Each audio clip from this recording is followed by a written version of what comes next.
Bonsoir à tous, bienvenue dans cette édition du soir. Voici le sommaire. Les associations de jeunes du Bénin ont été sensibilisées à travailler pour la paix et la sécurité dans le monde. Ce sont des résolutions des Nations Unies vulgarisées par le réseau ouest-africain des jeunes femmes leaders du Bénin. C'est un fléau qui règne en maître sur notre alimentation et cause des ravages sur notre organisme. Les dangers de la malbouffe, c'est à découvrir dans cette édition.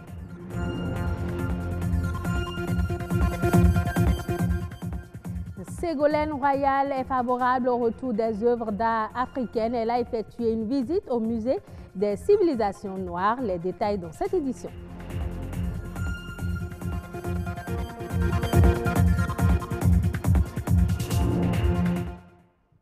Bonsoir à tous. Le réseau ouest-africain des jeunes femmes leaders du Bénin, ROAGELF, a organisé une séance de formation à l'endroit des associations de jeunes à l'Infosec de Cotonou. Objectif, sensibiliser les jeunes à travailler pour la paix et la sécurité comme contenu dans les résolutions 2250 et 2419 des Nations Unies. Laza Migan, Patrick Adjagoudjou.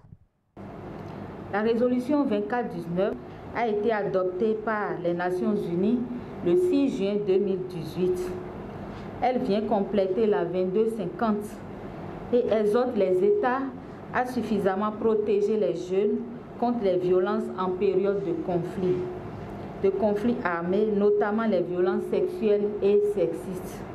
En effet, les jeunes constituent plus de 65% de la population active béninoise. Et en organisant cette formation, le réseau ouest-africain des jeunes femmes leaders du Bénin, ROAGEF, vise à prendre en compte les besoins des jeunes et leur participation aux efforts de paix dans les situations conflictuelles. Cette couche vulnérable, lorsqu'on n'y prend pas garde, pourrait être une cible facile à manipuler. Les deux résolutions font déjà état de l'engagement des jeunes, hommes et femmes dans le métier de la paix, de ce que, en tant que jeunes, nous pouvons faire, déjà participer à tout ce qui concerne le maintien de la paix chez nous, identifier déjà les sources de conflits que nous avons au Bénin afin de pouvoir y trouver des solutions.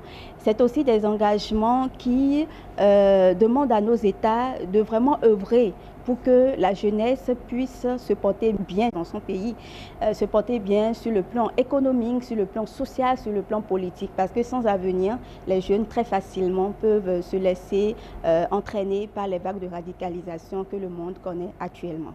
Travailler à l'enracinement de la paix et la sécurité est une condition sine qua non pour le développement d'une nation. On ne fait toujours pas attention à ce que nous mangeons. Parfois, notre régime alimentaire est jugé néfaste sur le plan diététique à cause soit d'une haute teneur en énergie, soit des graisses ou encore d'une faible valeur nutritive. Et bienvenue l'intoxication alimentaire, l'indigestion ou encore la malbouffe. Que faire donc pour une bonne diététique alimentaire? Suivons ce petit magazine signé Clotaire Awekou, Louis Koudogbo et Edmond Humbo. Par faute d'information, par ignorance ou par négligence, ou par envie de faire la vie, de s'éclater, ou par plus snobisme, nous mangeons mal ou nous buvons mal.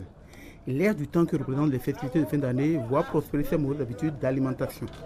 Question de malnutrition, d'intoxication alimentaire, d'indigestion, de malbouffe, tout en la tempérance, surtout de l'huile, du sucre et du sel. La bonne santé, le bien-être physique et mental riment bien avec le respect d'une diététique alimentaire équilibrée. Deux Béninoises prises au collet donnent leurs impressions. Les gens aiment le riz avec haricots toyoué. C'est ça que les gens aiment. Avec amio et télibo, nénoui et comment dire, assoakui, tout et tout, etc. Les boissons là, les petits enfants là, c'est sucrerie. Nous les grands, c'est bien. Maintenant, c'est moins cher aujourd'hui. Bien manger, c'est bonne digestion. Et tout d'être bien à l'aise. Notre alimentation, franchement, contribue à beaucoup de maux dont souffrent les gens aujourd'hui. Manger beaucoup plus de légumes. Vous voyez, il y a le beaumont, il y a plein de choses. Vous voyez, Dieu nous a tellement gâtés. On a plein de plantes, il y a des fruits. Franchement, je dirais, si on peut privilégier nos aliments locaux, manger sain, manger béninois, manger beaucoup plus de légumes, des fruits, les fruitins, les poissons, ok? Tout ce qui est local, quoi. Et puis on a la chance, on a des fruits. Donc, pour moi, éviter beaucoup plus l'alcool, surtout. Éviter de prendre trop d'alcool, pas d'excès. L'excès en toute chose nuit. Les spécialistes nutritionnistes nous renseignent davantage sur le bien manger, bien boire. Nous mettons comme une maison.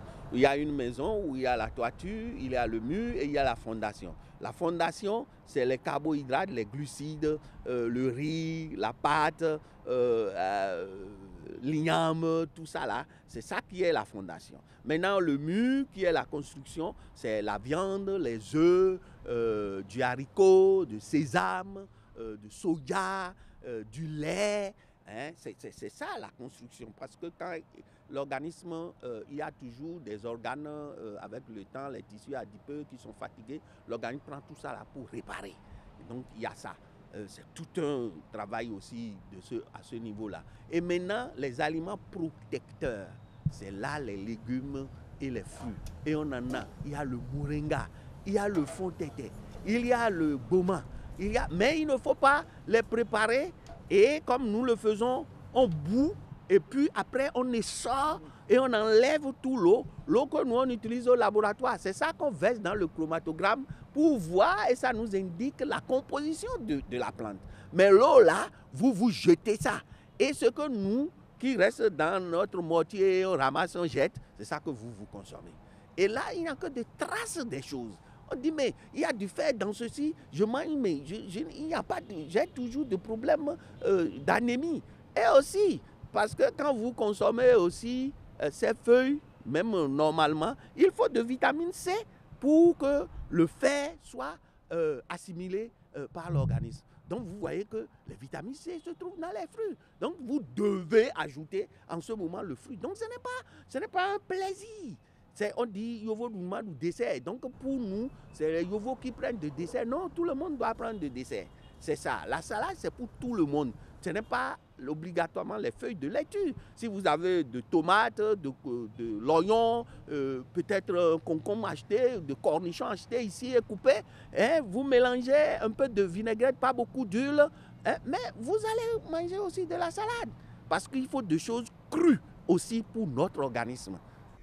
La bonne diététique alimentaire passe bien par la bonne mastication, c'est-à-dire bien mâcher les aliments dans la bouche, enfin un bol alimentaire bien digeste à l'estomac. Les gens doivent bien mâcher les aliments. Parce que quand vous ne mâchez pas bien, vous donnez du boulot à l'organisme. Et vous pensez que tout va bien jusqu'au jour où l'organisme maintenant réclame. Parce que quand les désordres commencent, hein, vous allez voir les anomalies. Après les anomalies, c'est les signes cliniques. Les signes cliniques, c'est l'hôpital et c'est la mort. Avec l'invasion des organismes génétiquement modifiés OGM aux grandes dames des produits ou aliments bio, lesquels inondent nos assiettes et nos verres, le bien manger et bien boire relève d'une quadrature du cercle. Nous dirons aux agriculteurs de faire attention avec les OGM, pas beaucoup d'engrais. On n'a qu'à privilégier l'engrais à base de, d'instruments, de matières fécales, des trucs naturels. On en a besoin, c'est vraiment important, ok? Éviter tout ce qui est chimique, je dirais, privilégions les engrais, je dirais, traditionnels. Et voilà, pour sauvegarder la nature et permettre aux Africains de vivre longtemps comme nos aïeux le faisaient. Plusieurs paramètres comptent dans une diététique alimentaire équilibrée. Sobriété, tempérance, en restent les maîtres mots, assortis d'une activité sportive régulière. Et cela, nutritionnistes, diététiciens et autres médecins généralistes s'accordent sur ce mode d'emploi. À l'étranger, Ségolène Royal est à Dakar, au Sénégal. Cette figure emblématique de la politique française est favorable au retour des œuvres d'art spoliées. Elle a invité les autres pays à emboîter le pas à la France. Reportage. À la fois idyllique et exceptionnelle, ces œuvres ont un charme pour Ségolène Royal. Native du Sénégal à Ouakam, cette passionnée des arts africains se réjouit de l'exemple donné par la France sur la restitution des trésors du continent. Le président Emmanuel Macron s'est engagé à entamer, à être exemplaire sur ce mouvement de restitution pour montrer aussi l'exemple aux autres pays qui détiennent des œuvres d'art africaines qui doivent revenir en Afrique chaque fois que des lieux pourront accueillir en toute sécurité et dans les meilleures conditions de conservation ces œuvres exceptionnelles. Et c'est le cas ici. La place accordée à la gente féminine et à leur réalisation dans le musée des civilisations noires a été magnifiée. Trop longtemps, dans tous les musées du monde, les femmes sont oubliées. Ici, vous n'avez pas fait cette erreur. Les femmes sont là à la fois dans leur histoire, avec ces grands portraits de femmes combattantes, et elles sont là aussi dans leur expression spécifique. Pour la tutelle, la culture africaine a désormais son ambassadrice en la personne de Ségolène Royal. Je sais que vous saurez très bien parler du musée des civilisations noires parce que vous avez une âme culturelle quelque part. Oui. Vous avez placé la culture au cœur de l'émergence et vous n'avez pas tort de le faire. Nous l'avons compris ici au Sénégal et nous travaillons dans le sens de faire en sorte que la culture soit non seulement une manière de réaffirmer, de poser notre volonté et justement de démentir ceux qui, par erreur ou par ignorance, ont toujours considéré que l'Afrique n'était pas suffisamment entrée dans l'histoire. Non seulement il y a été, mais l'Afrique a fait l'histoire. Dans son agenda, Ségolène Royal va visiter la Maison des cultures urbaines, la Maison d'Ousmane Sow. Elle prévoit également de rencontrer les femmes créatrices et les designers sénégalais. L'Arabie saoudite veut construire une raffinerie pétrolière et une usine pétrochimique en Afrique du Sud. C'est ce qu'il convient de retenir des entretiens bilatéraux entre les deux pays.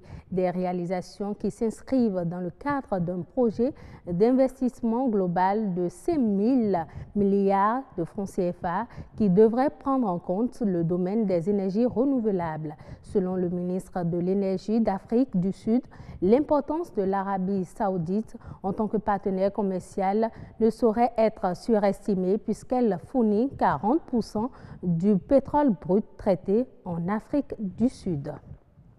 Ce sera tout pour cette édition. Merci de l'avoir suivi. À demain.